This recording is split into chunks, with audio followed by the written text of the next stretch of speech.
Hello everyone, welcome to my channel physical talks. मैं योगेश युवराज आप लोग के लिए एक ऑनलाइन स्टडी प्लेटफॉर्म लेके आया हूं, जहां पर आपको लोअर क्लास से लेके हायर क्लास तक की फिजिकल एजुकेशन से सारी जानकारीज मिलती रहेंगी, वो भी बिल्कुल ही इजी वे में और डिटेल में। स्टूडेंट्स, एट प्रेजेंट्स हमने सीबीएसई की 12th सीरीज स्टार्ट की है, जहां पर मैं आज आप लोगों के लिए first chapter planning in sports का पहला पार्ट लेकर आया हूं। तो बने रहिएगा आप मेरे साथ इस वीडियो के अंत तक। और अगर आप मेरे इस चैनल पर नए हैं तो सब्सक्राइब करिए, लाइक करिए, कमेंट्स करिए और हाँ, बेल बटन दबाना ना भूलिए। Physical education students, bell button जरूर दबनी चाहिए। तो चलिए स्टार्ट करते हैं आज का वीडियो।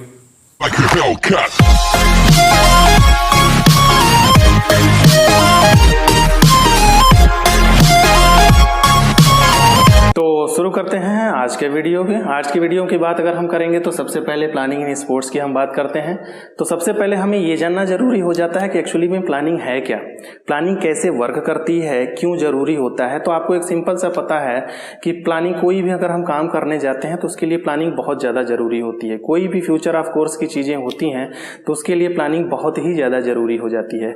अलग अलग लोगों ने इसको अलग अलग तरीके से डिफाइन किया। जैसे सबसे पहले अगर हम बात करते हैं एलन ने, तो एलन ने इस चीज को डिफाइन किया कि planning is a trap laid to capture the future, यानी एक तरीके से एक जाल है जिससे कि हम, प्लानिंग क्या है, एक तरीके का जाल है जिससे हम अपने फ्यूचर को कैप्चर करते हैं और ये बहुत ज़्यादा ज़रूरी होता है। उसके अलावा अगर बात करें हाइमन ने भी बोला कि planning is a process to thinking in advance what should be done, क्या करना चाहिए इसके लिए एडवांस में सोचने की एक क्षमता होती है, एक प्रक्रिया होती है, एक प्रोसेस होती है कि हमें क्या करना है। मिशेल ने भी यही कहा कि ये भी एक प्रोसेस होता है to develop a thinking what would be done, क्या करना होगा, हमें क्या करना चाहिए। इसके लिए अलग अलग लोगों ने बताया कि ये प्लानिंग क्या चीज़ें होती हैं, कैसे इनको जो है हम यहाँ प्रोसेस में लाते हैं, क्या होती है, हमें कैसे सारी चीज़ों को सोचना होता है। तो ये बहुत ज़्यादा, कोई भी स्पोर्ट्स हम करते हैं, कोई भी टूर्नामेंट्स करते हैं, कोई भी कंपटीशन ऑर्गेनाइज करते हैं, उस कंडीशन में प्लानिंग जो है बहुत ज़्यादा ज़रूरी हो जाती है। इवन हम कुछ किसी भी, अगर कोई भी चीज़ हम एडवांस की सोच रहे हैं तो उसके लिए प्लानिंग बहुत ही ज़्यादा ज़रूरी हो जाती है, चाहे वो हमारी स्टडी से रिलेटेड हो, चाहे हमारे फ्यूचर के कोई प्लान हो। इन सब सारी चीज़ों के लिए प्लानिंग बहुत ही ज़्यादा ज़रूरी हो जाती है। तो अब बात करते हैं हम, नेक्स्ट हमारा जो आता है कि प्लानिंग वर्क कैसे करता है। तो सबसे पहले इसकी अगर हम बात करते हैं बेसिक ऑफ प्लानिंग की, अगर हम बात करते हैं बेसिक ऑफ प्लानिंग, तो बेसिक ऑफ प्लानिंग जो होता है ये टोटली हमारा डिपेंड करता है 5W के ऊपर डिपेंड करता है। 5W जो होता है ये बहुत ही ज़्यादा ज़रूरी होता है कि 5W समझना कि क्या होता है। पूरी की पूरी प्लानिंग इसी 5W के ऊपर डिपेंड करती है। अब जैसे अगर बात आती है कि 5W है क्या, तो इसमें कई सारी चीज़ें आती हैं। जैसे 5W का सबसे पहला पार्ट होता है what is to be done,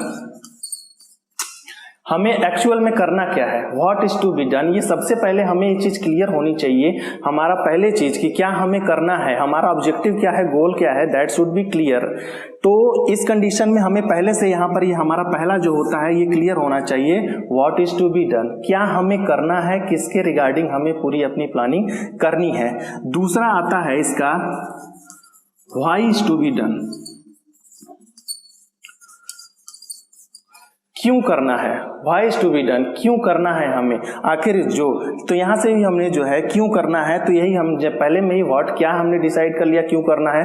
for example अगर हम स्पोर्ट्स, पहले चीज हम व्हाट पे डिसाइड कर लिए कि हमें सपोज करिए स्पोर्ट्स कंपटीशन अपने स्कूल में ऑर्गेनाइज करना है। तो स्पोर्ट्स कंपटीशन क्यों ऑर्गेनाइज करना है, तो इसके पीछे भी हमारा मोटो होता है, क्या होता है, उससे बच्चों का जो होता है फिजिकल मेंटल हेल्थ डेवलप होता है, एक अपॉर्चुनिटी मिलती है उनको टैलेंट्स शो करने की, बहुत सारी चीजें उनके अंदर इनोवेशन आती है, क्रिएटिविटी आती है, नए नए टैलेंट्स हमें मिलते हैं for the next level tournaments. तो इसी वजह से यहाँ पर वाई भी क्लियर हो जाता है। तो नेक्स्ट W जो आता है हमारा why is to be done, ये भी जरूरी हो जाता है। फिर इसके बाद नेक्स्ट आता है when is to be done, अब when is to be done की अगर हम बात करते हैं तो यहाँ पर भी ये सारी चीजें क्लियर हो जाती हैं। व्हेन कब करना है, एक पर्टिकुलर हम उसका डेट डिसाइड करते हैं कि हमें कब करना है।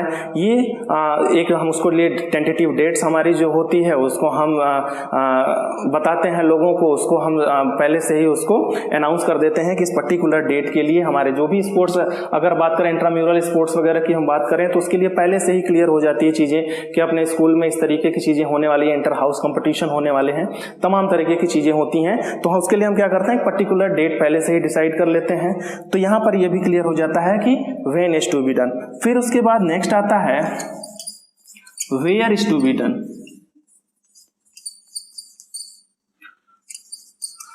वेयर कहाँ करना है। अक्सर ये होता है कि हम क्या करते हैं, किसी स्टेडियम वगैरह को ऑक्यूपाई कर लेते हैं, वहां पर सारी चीजें होती हैं, वहां पर हम इस तरीके से टूर्नामेंट्स वगैरह ऑर्गेनाइज करते हैं। और अगर नहीं इंट्राम्यूरल एक्टिविटीज कर रहे हैं तो अपने स्कूल्स के जो होते हैं वो ग्राउंड्स वगैरह ही हम इस तरीके से ऑक्यूपाई करते हैं। अलग अलग ट्रैक फील्ड इवेंट से लेके उसके अलग अलग सारी चीजों को हम डिजाइन करते हैं, कौन सा जो है स्पोर्ट्स इवेंट कब होना है, कोई पर्टिकुलर डेट होती है, 2-3 डेट हम रख सकते हैं, वो सब सारी चीजें तो कहाँ करनी होती है, तो उसके लिए अपना ग्राउंड वगैरह होता है वहां पे भी हम कर सकते हैं। और लास्ट वन आता है who is going to do it.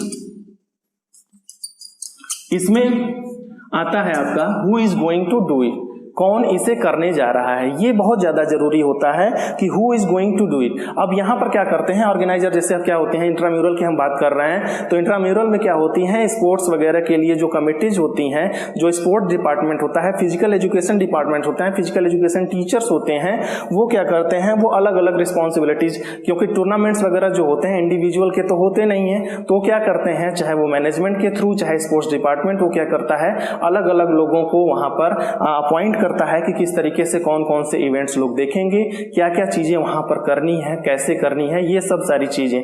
तो क्या करता है, कभी जो और बड़े अगर लेवल की अगर हम बात करें, नेशनल इंटरनेशनल टूर्नामेंट्स की अगर हम बात करते हैं, तो वहां पर क्या होता है कि इस तरीके की जो कमेटीज होती हैं वहां पे फॉर्म कर दी जाती हैं, organising committee, finance committee, publicity committee, tournament committee, rewards committee, इस तरीके से जितनी भी सारी कमेटीज हैं उनको इस तरीके से यहाँ पर डिवाइड कर दिया जाता है। और वो सारी कमेटीज क्या करती हैं, अपना अपना इंडिविजुअल वर्क करती रहती हैं। तो यहां पर आप देखिए ये जो है आपका what, why, when, where and who, ये मिलके ये सारी चीजें, ये 1 2 3 4 5 यही मिलके हमारे 5W को क्रिएट करती हैं। तो ये सबसे बेसिक होते हैं किसी भी प्लानिंग के लिए, बेसिक कि ये 5 चीजें अगर क्लियर हैं फिर आपकी प्लानिंग में किसी भी तरीके की अनसर्टेनिटी होने के कोई भी चांसेस नहीं होते।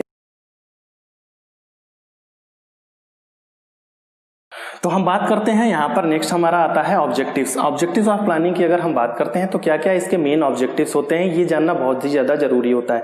ऑलरेडी अगर बात किया इसका हमने तो 5W में ही बात कर लिया, लेकिन एक्चुअल में 5W में जो व्हाट था वो व्हाट के अंदर ये सारे ऑब्जेक्टिव्स जो होते हैं ऑलरेडी इंक्लूडेड होते हैं। तो क्या क्या चीज़ें होती हैं, मेन ऑब्जेक्टिव्स क्या क्या होते हैं।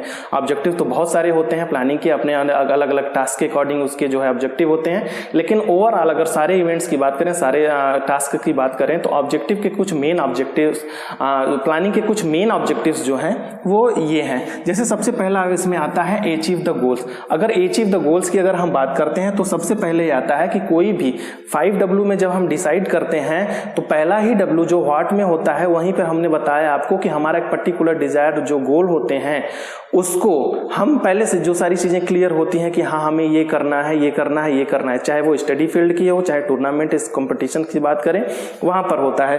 तो उस कंडीशन में क्या होता है कि अचीव द गोल्स, ये हमारा सबसे मेन मोटो होता है, एम्स होता है, ऑब्जेक्टिव होता है। दूसरा अगर हम बात करते हैं रिड्यूसेस अनसर्टेनिटी। अनसर्टेन कंडीशन बहुत ज्यादा होती हैं किसी भी तरीके से, आपके एजुकेशनल लाइफ में भी हो सकते हैं, आपके स्पोर्ट्स लाइफ में भी हो सकते हैं। बहुत सारी अनसर्टेन कंडीशन होती हैं जो कि ऑब्स्टेकल्स होती हैं, जो कि हिंड्रेंस होती हैं, बाधाएं होती हैं, जो कि आपकी प्लानिंग में आपका जो गोल है उसको अचीव नहीं करने देते हैं। तो उस कंडीशन में अब क्या है कि अनसर्टेन कंडीशन होती क्या है, जैसे कि अगर बात करें तो नेशनल इंटरनेशनल इवेंट्स की अगर बात करते हैं, वर्ल्ड कप वगैरह की अगर हम बात करते हैं, तो उस कंडीशन में होता क्या है कि फाइनल मैच वगैरह के लिए, सेमीफाइनल्स के लिए एक रिजर्व डे रखा जाता है। तो रिजर्व डे रखने के पीछे लॉजिक यही है कि कोई भी अनसर्टेन कंडीशन ऐसी हो, फ्लड लाइट खराब हो जाए, बारिश होने लगे, सबसे कॉमन सी चीज़ होती है कि बारिश होने लगती है तो उस कंडीशन में मैच नहीं हो पाते हैं। तो ये जो अनसर्टेनिटी है इसको रिड्यूस करने के लिए क्या किया जाता है कि एक रिजर्व डे रखा जाता है। तो उससे क्या होती है कि ऑलरेडी एक दिन बारिश होगी, दूसरे दिन मैच होके हमें विनर फाइंड आउट हो जाता है। फिर उसके बाद हम बात करते हैं इंक्रीज कंपटीशन। किसी भी प्लेयर के अंदर कॉम्पिटिटिवनेस जो होती है, जो एक प्रतियोगितात्मक जो होती है उसके अंदर क्षमता, ये इंक्रीज होती है प्लानिंग से। जितनी सॉलिड आपकी प्लानिंग होगी उतनी ही ज्यादा आपके अंदर कॉम्पिटिटिवनेस आएगी। क्यों? क्योंकि अक्सर ये होता है, जैसे आप सपोज करिए किसी स्पोर्ट टूर्नामेंट में पार्टिसिपेट करने जाते हैं, उस कंडीशन में क्या होता है कि आपके पास एक स्ट्रेटजी होती है, एक टैक्टिक्स होता है, एक प्लान होता है, उस प्लान के अकॉर्डिंग आप चलते हैं। ऐसा तो है नहीं कि बस उठाया बैट खेलने चल दिया, रैकेट उठाया बैडमिंटन खेलने चल दिया, कोई भी स्पोर्ट्स या गेम जो हो। तो उसके पीछे क्या होता है कि जितनी सॉलिड आपकी प्लानिंग, आप अपोनेंट को देख के भी स्ट्रेटजी बना लेते हैं, प्लानिंग कर लेते हैं, तो उससे क्या होती है कि कंपटीशन इंक्रीज होता है उतना ही ज्यादा जितनी की सॉलिड आपकी प्लानिंग होती है। फिर उसके बाद नेक्स्ट की अगर हम बात करते हैं तो आता है कंट्रोल ओवर एक्शन। किसी भी एक्शन के, अभी हमने इससे बताया कि कंपटीटिवनेस आती है जितनी अच्छी आपकी प्लानिंग होती है। तो वो कंपटीटिवनेस आपकी जो स्ट्रेटजी है, आपका जो टैक्टिक्स है, आपके जो गेम प्लान आपने बनाए हुए हैं, उसी के अकॉर्डिंग आपका एक्शन भी डिसाइड होता है कि कैसे जो है आपका जो एक्शन आप करने जा रहे हैं आपका कंट्रोल है या नहीं। आप बॉलिंग करवा रहे हैं, आप सपोज करिए कैप्टन वगैरह हैं, तो आप वो सारी टैक्टिक्स को फॉलो कर रहे हैं या नहीं, गेम आपके अकॉर्डिंग जा रहा है या नहीं, या सामने वाले के अकॉर्डिंग जा रहा है। ये सब सारी चीजें डिपेंड करती हैं प्लानिंग के ऊपर। तो प्लानिंग आपके टास्क के लिए, आपके गेम के ऊपर एक कंट्रोलेंस देता है, जो भी आप एक्शन करने जाते हैं उस पर एक कंट्रोलेंस देता है। फिर उसके बाद बात करते हैं बेटर कोऑर्डिनेशन। कोऑर्डिनेशन बहुत अच्छा होता है, जैसे अभी हमने बात किया कि आपके गेम प्लान के according each and every player work कर रहे हैं या नहीं, सारी चीजें कोऑर्डिनेशन है या नहीं, आप जो भी सारी चीजें कर रहे हैं सारे प्लेयर एक दूसरे से साथ कोऑर्डिनेट है या नहीं। नेशनल इंटरनेशनल टूर्नामेंट्स की अगर हम बात करते हैं तो हमने बताया कि वहां पर अलग अलग कमेटीज फॉर्मेशन होता है। तो वो सारी कमेटीज जो होती हैं, ऑर्गेनाइजिंग से लेके, परचेजिंग से लेके, टूर्नामेंट से लेके, सारी कमेटी जो हैं क्या वो सही वर्क कर रही हैं, उनके बीच जो कोऑर्डिनेशन होता है वो डिपेंड करता है हमारी प्लानिंग के ऊपर। जितनी अच्छी हमारी प्लानिंग होती है उतना ही अच्छा हमारा कोऑर्डिनेशन आता है। फिर उसके बाद बात करते हैं, नेक्स्ट आपका आता है economy in operation. Economy in operation की बात करते हैं तो कोई भी टास्क अगर हम करने जाते हैं तो उसको कंप्लीशन के लिए, उसके कंप्लीशन के लिए उसका इकोनॉमिकल होना बहुत ज़्यादा जरूरी है। अक्सर ये होता है कि अगर बिना प्लानिंग के हम कोई स्पोर्ट्स टूर्नामेंट्स, कंपटीशन, इस तरीके के क्विज प्रोग्राम्स अगर हम ऑर्गेनाइज कर देते हैं तो कभी कभी क्या बहुत ज़्यादा एक्सपेंसिव हो जाता है, हमारा कंट्रोल नहीं रह जाता। उस कंडीशन में क्या होता है, कोई चीज़ हमें परचेजिंग करनी है, अगर सफिशिएंट अमाउंट हमने परचेज नहीं किया हुआ है तो हमें क्या होता है, लोकल मार्केट से लेना पड़ता है और औने पौने दाम में हमें सारी चीजें मिलती हैं, जो कि इकोनॉमिकल बिल्कुल भी नहीं रह जाता। तो हमारी सॉलिड प्लानिंग जो होती है वो हमारे टास्क को, हमारे कंपटीशंस को, हमारे इवेंट्स को इकोनॉमिकल बनाती है। फिर उसके बाद आता है आपका इनोवेशन एंड क्रिएशन। तो इनोवेशन एंड क्रिएशन की बात करते हैं तो ये भी प्लानिंग से ही आता है। आप प्रैक्टिस करते रहते हैं, प्रैक्टिस करते करते नए शॉट्स आपको मिल जाते हैं, चाहे वो आपका स्कूप शॉट हो, चाहे वो हेलीकॉप्टर शॉट हो।